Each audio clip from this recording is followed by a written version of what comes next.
guys, welcome back to my channel. My name is Katrie and today we are doing my June wrap up. Alright guys, so we are here to talk about all the books I read in the month of June. Now I had some difficulty this month. I still ended up reading a decent amount of books, which I'm very proud of, but I literally read like the first week of June and then didn't like hardly touch a book for like 2 weeks. And then I read like the last week and a half. So I had a little bit of like a 2-week reading slump where I just could not even touch or pick up a book. So I probably could have done a lot better of a month, but I'm super proud for how much I did read in like the 2.5-ish weeks that I did read of June. So we're just gonna get on into it, and I'm just gonna go in the order of what I read them, or when I read them. Yes, from the beginning of the month down to the end. All right, for the first book I read this month, I read The 7-Year Slip, and this is an absolutely gorgeous cover. Was an absolutely gorgeous book. Not in my opinion, no. I had a lot of problems with this. I have a reading vlog for this, so if you want to know all my in-detailed thoughts, you can go on over there. But there were some very close lines to the whole closed door of this aspect. There were some same-sex relationships in this, and some cussing, all things that I don't particularly read. The writing style was beautiful though, of this author, Ashley Poston, and the romance between the two is what made me rate this a 3.75 in the first place, although after sitting on that rating, I kind of feel like I'd put it at a 3.5. So I think I'm changing my rating right now because it's my book and my rating, and I can do that. So it's now a 3.5 for me, guys. Not awful, but it wasn't great. I'm not sure if I'm gonna read it again. It's such a pretty cover. I don't know guys, but that's the first book that we read this month, and I was a little disappointed by it. So second book, I was also so disappointed. I read The Last Charm by Ella Albright. Now, would I have been disappointed by this book if I had just read the back of the book and the synopsis like a normal person does when they find a book they like? Oh, let me read what this is about. I'm not a normal person. I don't read the backs of books hardly ever. Had I read it, I would have read a moving and heartwarming love story perfect for fans of Me Before You and One Day in December. Now, I've never read One Day in December, but I have read Me Before You.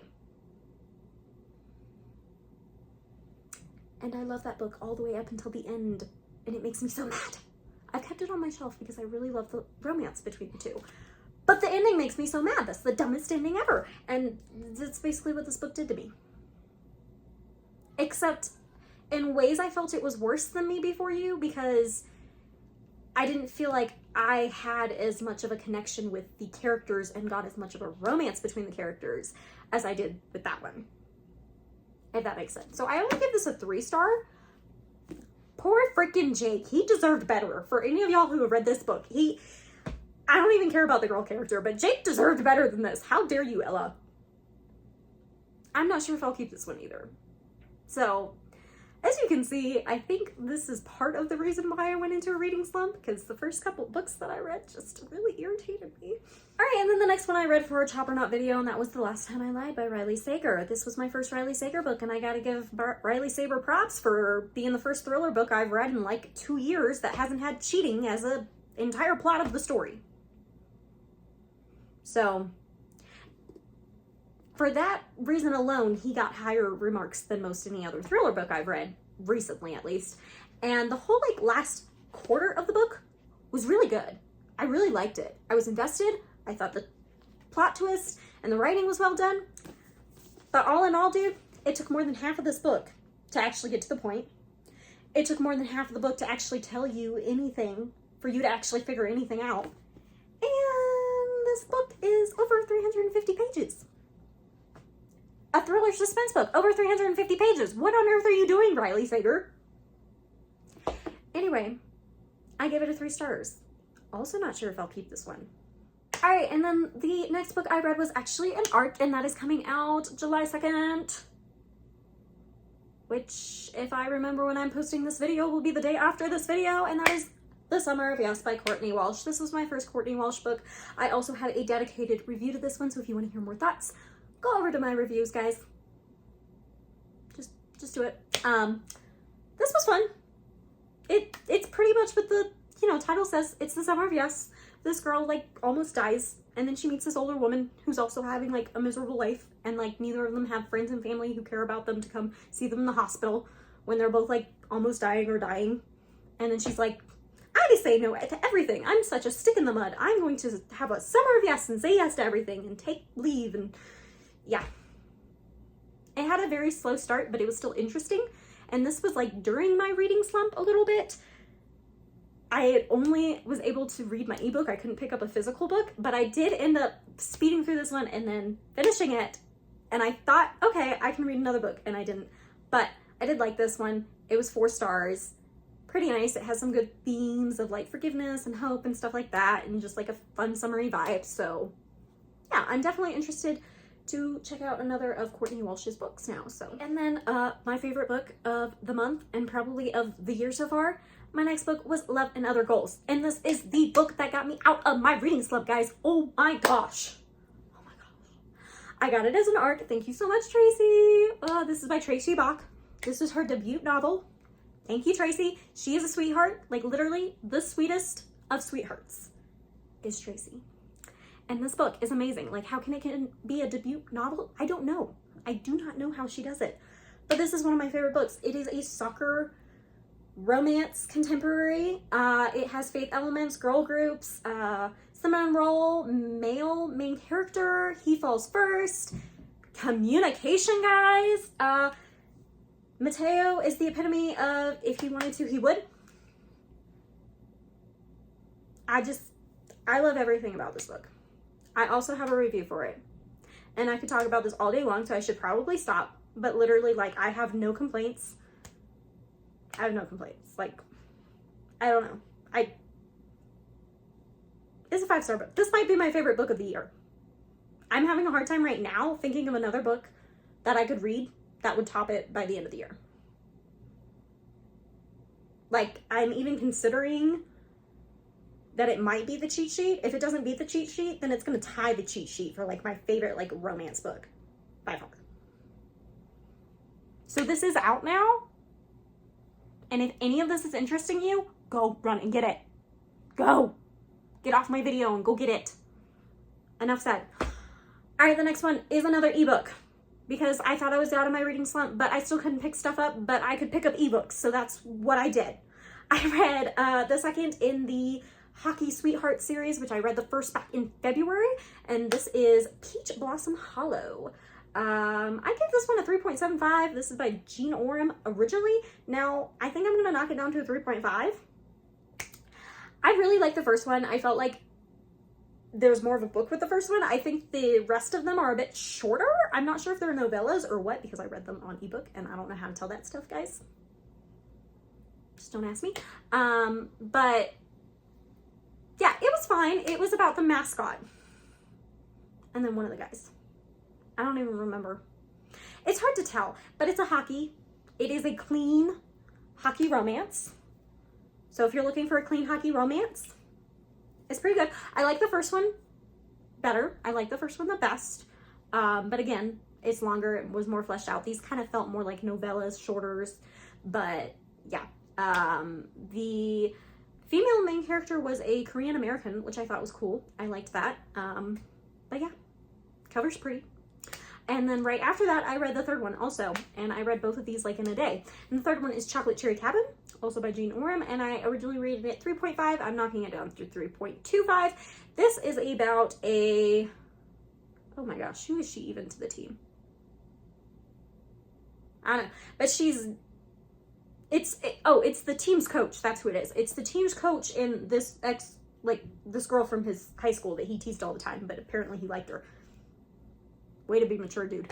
Anyway, she got married to her high school sweetheart, but then they got divorced. So it's a single mom trope. She's got 2 boys and everything.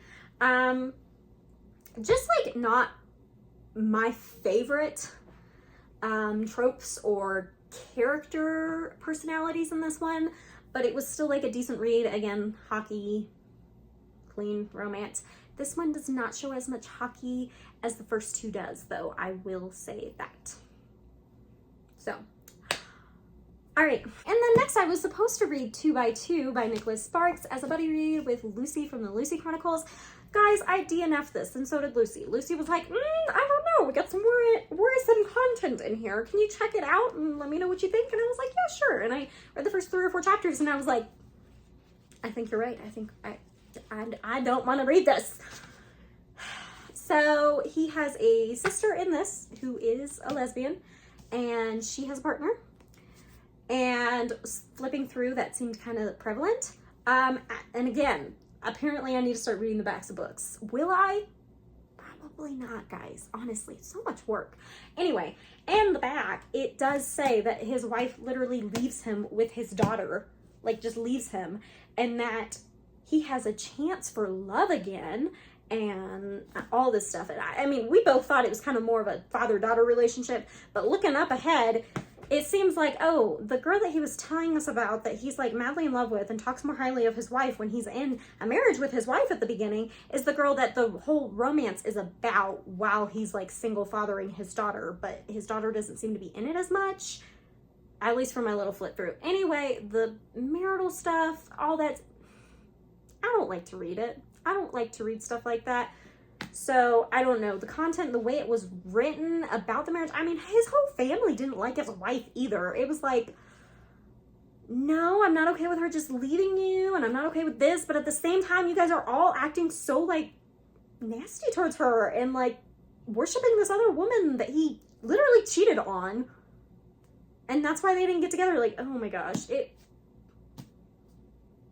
I read, like, 4 chapters of this, and it gave me ick feelings. So we DNF'd this one, and this one is going in the unhaul pile. All right, but the next book I actually read, and that was for my book club, and I was like, gotta get back into those physical books, guys. I love physical books.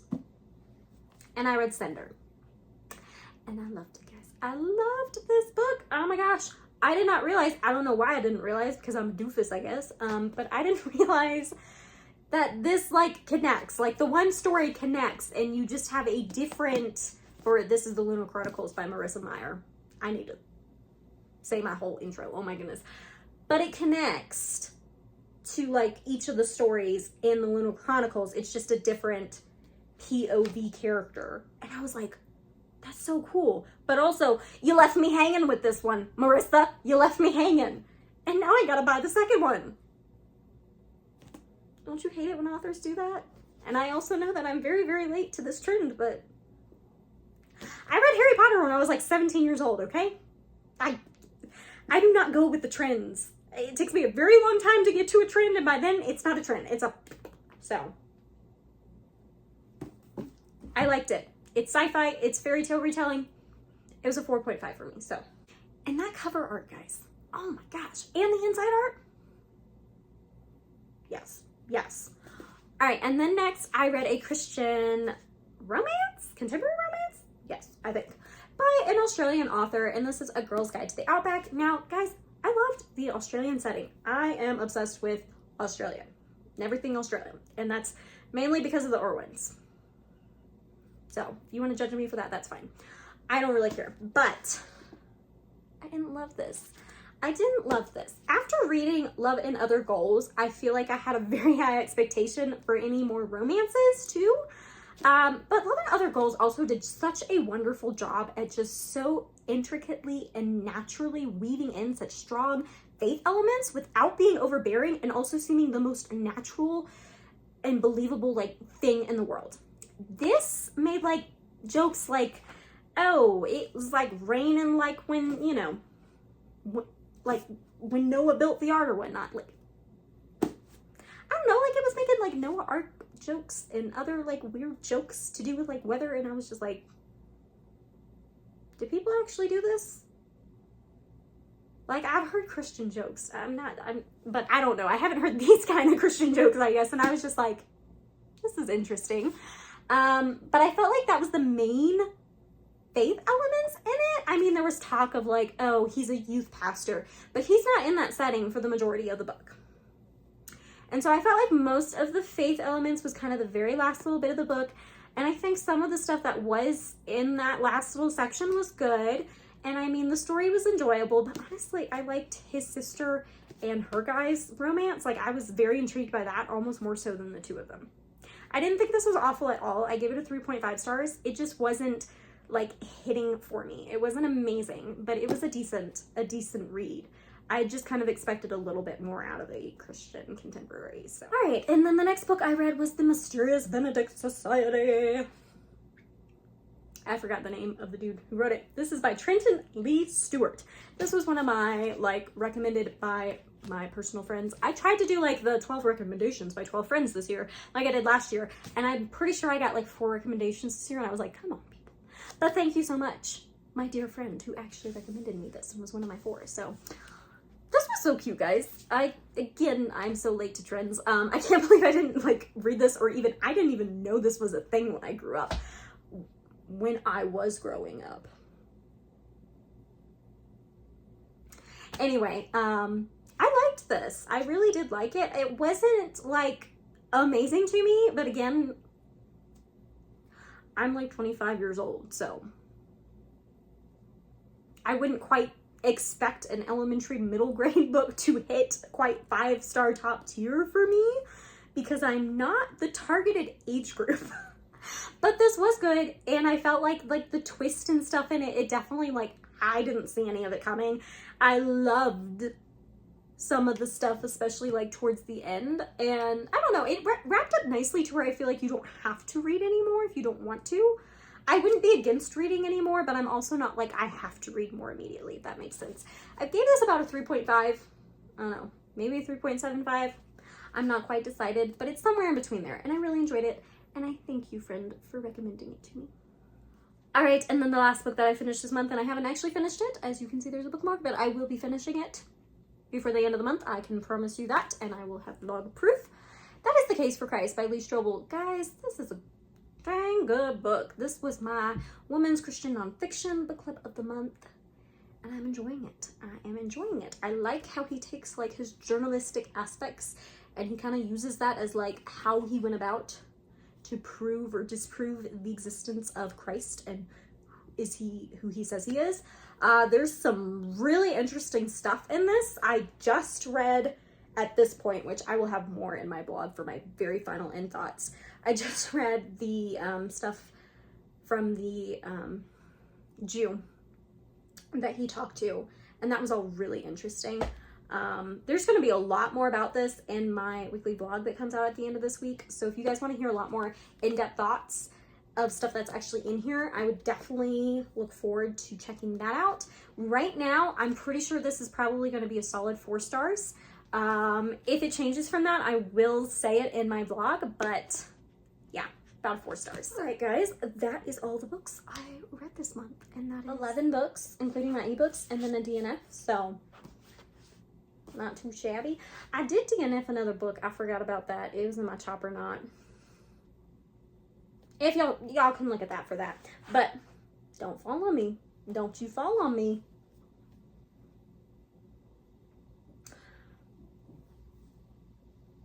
Books are having it out for me right now. So my little stack. Yeah, all the books I read this month. That's a couple of random ebooks. But yeah, all in all, it was a very weird reading month for me. So yeah, I'm hoping July will be better.